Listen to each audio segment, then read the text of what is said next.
कृपानिधि श्री राधा का रहस्यमय भोजन। एक बार श्री राधा अपनी सखियों के साथ गहवर वन में खेल रही थी। तभी दुर्वासा ऋषि अपनी शिष्य मंडली के साथ श्री राधा के दर्शन व उनके हाथ से प्रसाद ग्रहण करने की लालसा से वहां आए। श्री राधा को सखियों संग खेलते देख वे उनके रूप सौंदर्य को निहारते रह गए और मन ही मन स्तुति करने लगे। वंदे श्री राधिका देवी व्रजारण्य विहारिणी यस्या कृपा विना कोपी न कृष्णम ज्ञातुमर्हति।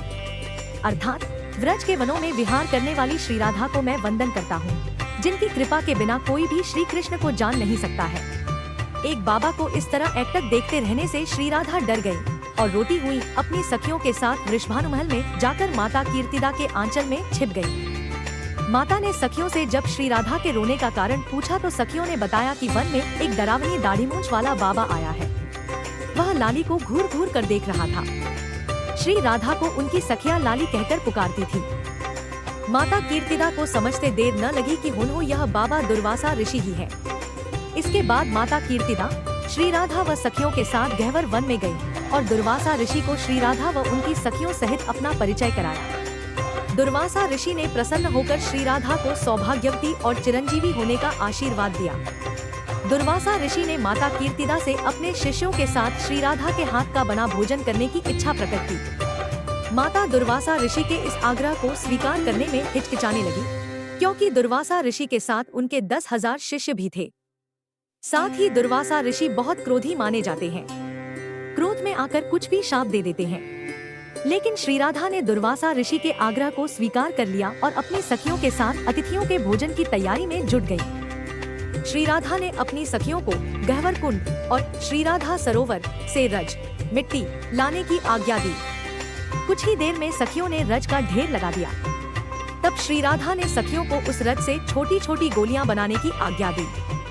श्री राधा के मानसी संकल्प से कदम के पत्ते दौने बन गए और विभिन्न लताओं के पत्ते पत्तल बन गए। अब श्री राधा ने दुर्वासा ऋषि को शिष्यों सहित भोजन के लिए बुलाया।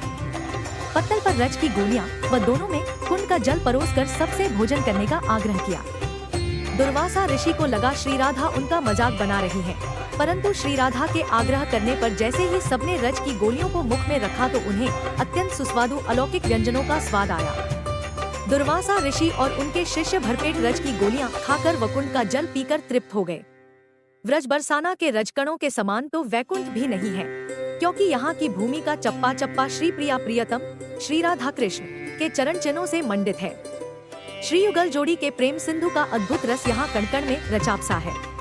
उनके दिव्य अंगों के सौरभ से यहाँ की दिशाएं सुवासित है।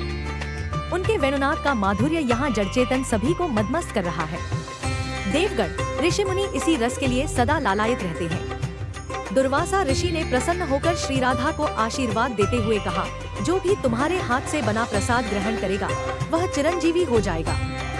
जब माता यशोदा को दुर्वासा ऋषि द्वारा श्री राधा को दिए गए आशीर्वाद का पता चला तो उन्होंने उन्हें नंदगाम बुलवाया और श्री राधा से आटे के लड्डू बनवाकर अपने लाला श्री कृष्ण को खिलवाए।